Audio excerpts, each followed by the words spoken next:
Hey guys, this is Comic Uno and Comic Frontline, and today I'm doing a Futures End review, and that is Birds of Prey Futures End issue 1. So we are covering every issue of Futures End that comes out all month. This is the issue I'll be contributing with for Comic Frontline. So let's start talking about Birds of Prey. Let's look at the cover. I, of course, got the 3D cover. I think they're really worth it for these Future End events. Really cool cover. You got Black Canary popping out of the Lazarus pits. I thought that was kind of cool. So, I usually do not get Birds of Prey. I've gotten issues of Birds of Prey in the past. I got the whole Volume 1, didn't end up finishing Volume 1.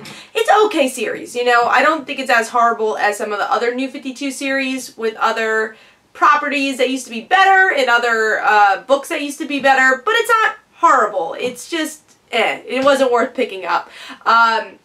And there's some interesting New 52 stuff, I guess, that's in here, and it's the only chance you can really get to read Black Canary. And ever since Arrow, I gotta say, Black Canary has been a really cool character that I've looked more into, even though I've read a lot of her stuff with Birds of Prey and other books previously before Arrow. I think I just had more of an appreciation of her character since Arrow. So yeah, that's the reason I got this issue, was because of Black Canary, and the story seemed interesting. There will be a couple one-shots here and there that I'll get if the story seems interesting enough, and of series I usually don't get, like last week was Action Comics, this week it's Birds of Prey. So with this issue we get to see that Black Canary has become the new Ra's al Ghul of the League of Assassins, but she has destroyed the League of Assassins and creating the Red Assassins, and they're all people that used to be tortured or enslaved, and she gives them strength and education and is part of her team. So she figures out who was prisoning all these young women and wants to destroy him, make him go to jail, and Batgirl's like, wait! Stop, and her name's not Batgirl anymore. She's like a Bane version of Batgirl. And Black Canary and Barbara, they have a fight. They kind of have a discussion. Barbara's like, alright, it seems like you know what you're doing. I won't fight you, but I am a different person. You have to see that. And she runs away, and Black Canary's going to do the stuff she's been doing and try to help the helpless in a way. But by using the League's new name with that. What do I think about this issue?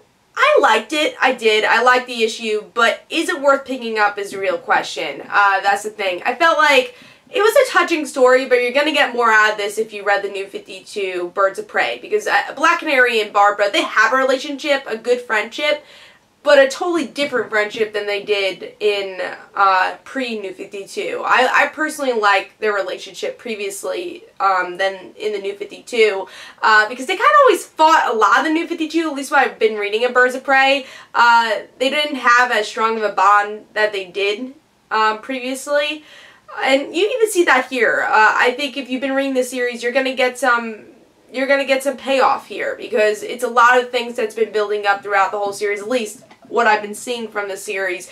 A lot of things that's been building up of this tension between Batgirl and Black Canary, and even though there's still tension, they kind of leave it alone, and they walk away, and both these characters have changed so much. So I think it does play homage to what the New 52 series has been. I won't say to the friendship of, you know, decades, really.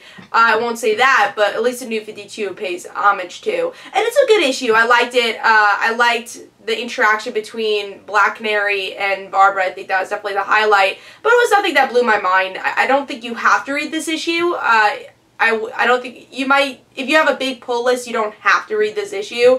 This is not like the Action Comics of last week or Green Arrow of last week, where it's a one shot that either was very touching, and just a really good story, or just puts a lot into the Futures End story. It's kind of neither.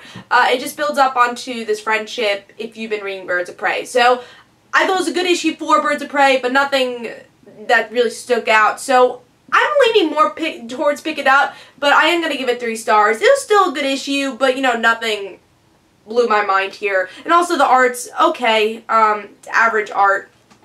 It's not bad, but it's nothing extravagant either. So I'm going to give this an average of 3 stars. I like the issue, and again, I'm leaning more towards pick it up, but you don't have to get this. And I think I'm going to get more out of this once I read the Batgirl issue later in the week, which I will have a review for that on my channel, Comic Uno. So I say pick it up. I hope you guys enjoyed. This is Comic Uno and Comic Frontline, and be sure to check out all the other Futures End one-shot reviews we'll have throughout the whole week on Comic Frontline. Hope you guys enjoyed. I will see you guys later. Don't forget to follow me on Twitter for Comic Uno and their end situations. Don't forget to like my Facebook page. Also in the description below, there's links for my comic book, Like Father, Like Daughter, and you can like the Facebook page of Like Father, Like Daughter. And I'll see you guys later.